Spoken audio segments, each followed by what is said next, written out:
Jonas Varela na internet, no YouTube, acesse nosso site, que se inscreva no nosso site, acompanhe nossos vídeos. Contamos apenas até o momento com 5 inscritos, mas vai melhorar mais, se Deus quiser, vai aumentar.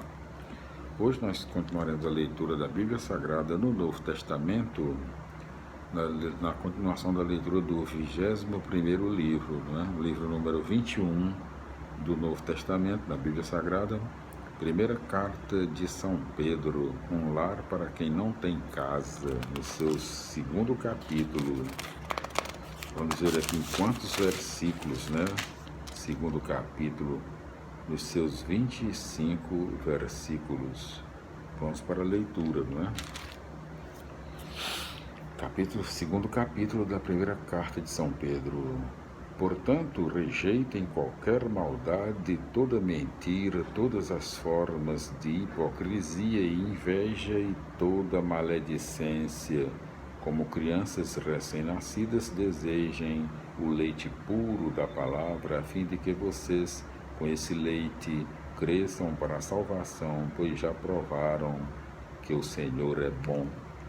Primeiro tópico: cristãos, o povo sacerdotal. Aproximem-se do Senhor, a pedra viva, rejeitada pelos homens, mas escolhida e preciosa aos olhos de Deus. Do mesmo modo, vocês também, como pedras vivas, vão entrando na construção do templo espiritual e formando um sacerdócio santo, destinado a oferecer sacrifícios espirituais que Deus aceita por meio de Jesus Cristo. De fato, nas Escrituras se lê: eis que ponho em Sião uma pedra angular, escolhida e preciosa. Quem nela acreditar não ficará confundido. Isto é, para vocês que acreditam, ela será tesouro precioso. Mas para os que não acreditam, a pedra que os edificadores rejeitaram tornou-se a pedra angular, uma pedra de tropeço e uma rocha que faz cair. Eles tropeçam porque não acreditam na palavra, pois foram para isso destinados. Vocês, porém, são raça eleita, sacerdócio régio, nação santa, povo adquirido por Deus, para proclamar as obras maravilhosas daquele que chamou vocês das trevas para a sua luz maravilhosa. Vocês que antes não eram povo, agora são povo de Deus. Vocês que não tinham alcançado misericórdia, mas agora alcançaram misericórdia. Segundo tópico: o testemunho provoca conversão. Amados, vocês são peregrinos e forasteiros, por isso recomendo que fiquem longe dos desejos baixos que provocam guerra contra vocês. Comportem-se de modo exemplar entre os pagãos, a fim de que eles, mesmo falando mal de vocês, como se fossem malfeitores, ao verem as boas obras que vocês fazem, glorifiquem a Deus no dia do julgamento. Terceiro tópico: só Deus é absoluto. Submetam-se a toda criatura humana por causa do Senhor, seja ao rei como soberano, seja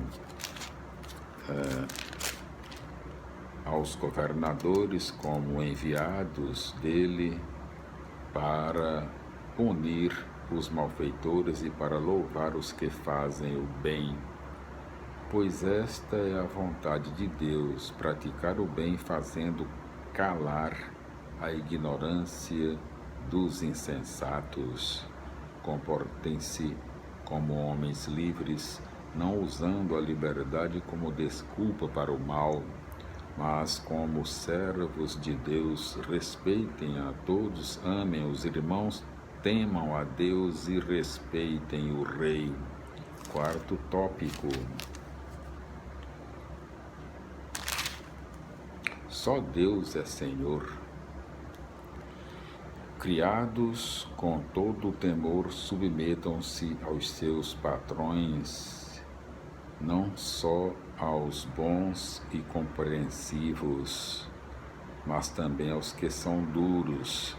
É louvável alguém suportar maus tratos, sofrendo injustamente por amor a Deus. Que mérito haveria em suportar com paciência se vocês fossem esbofeteados por terem agido errado? Pelo contrário, se vocês são pacientes no sofrimento quando fazem o bem, isto sim é ação louvável diante de Deus. De fato, para isso é que vocês foram chamados, pois Cristo também sofreu por vocês, deixando-lhes exemplo para que sigam os passos dele. Ele não cometeu nenhum pecado e mentira nenhuma foi encontrada em sua boca. Quando o insultado não revidava, ao sofrer não ameaçava, antes depositava sua causa nas mãos daquele que julga com justiça. Sobre o madeiro levou os nossos pecados em seu próprio corpo, a fim de que nós, mortos para nossos pecados, vivêssemos para a justiça. Através dos sofrimentos dele é que vocês foram curados, pois estavam desgarrados como ovelhas, mas agora retornaram ao seu pastor e guardião. Glória a Deus, aleluia, amém. Felicidades, meus irmãos. Vamos tentar a leitura aqui das explicações do capítulo 2, né? A situação dos cristãos imigrantes em terras estrangeiras é a mesma de Jesus, que foi descartado pelos homens como pedra inútil, mas como Jesus ressuscitou e se tornou a pedra viva, do mesmo modo os cristãos menosprezados se tornam pedras vivas que, unidas a Cristo, formam o templo vivo, onde todos são sacerdotes, oferecendo os sacrifícios que são agradáveis a Deus através da própria vida. Agora já não há outros entre Deus e seu povo. Todos participam da única mediação sacerdotal de Cristo. Os cristãos não só têm uma casa, mas eles mesmos são essa casa. São o verdadeiro povo que dá testemunho das obras maravilhosas de Deus.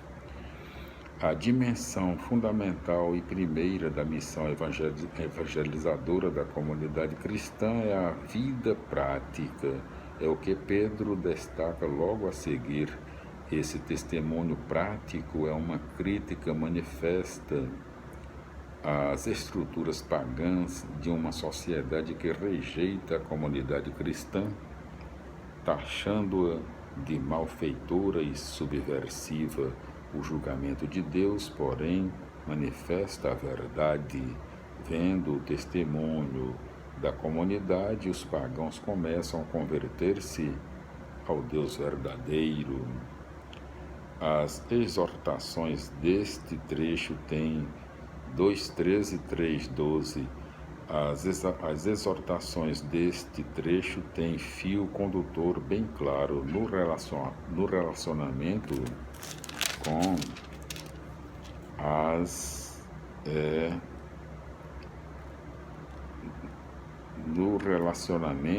as autoridades e os patrões, como também no matrimônio.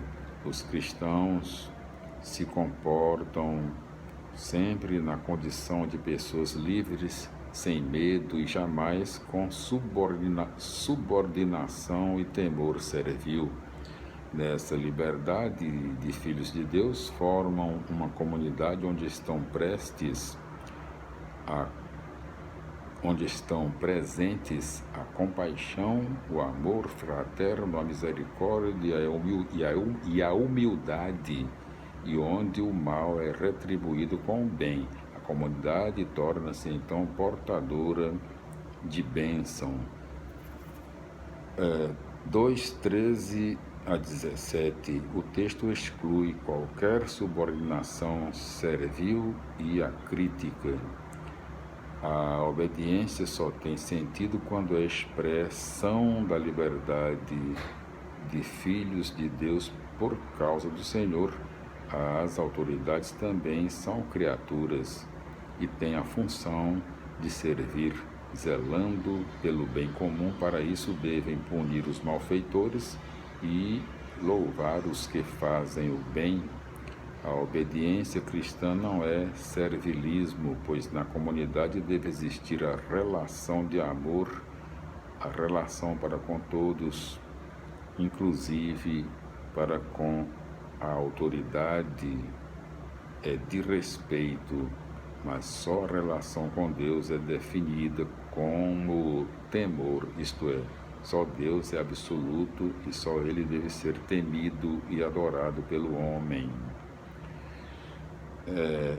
O ponto importante é que os cristãos devem sempre fazer o bem, em qualquer condição, mesmo que para isso tenham de suportar sofrimentos, quando nem se pensava em abolição da escravatura.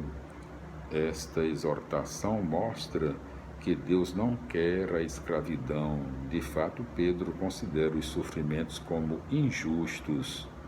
Se na época era impensável deixar de ser escravo, torna-se claro que essa submissão é feita por temor a Deus, a exemplo de Jesus Cristo, e não como submissão servil aos patrões. Com todo temor se refere a Deus. A existência cristã numa situação sem saída consiste em fazer o bem. Se aqui não há nenhuma referência ao comportamento dos patrões, é porque estes provavelmente não fazem parte dos destinatários da carta. Já vimos, conforme a introdução, que se trata de gente fora da pátria e em situação de oprimidos. Glória a Deus, aleluia, minha felicidade, meus irmãos. Voltaremos no nosso próximo vídeo com a continuação da leitura da primeira carta de São Pedro, no seu capítulo 3. A paz do Senhor. Glória a Deus, aleluia, amém. Jesus salve.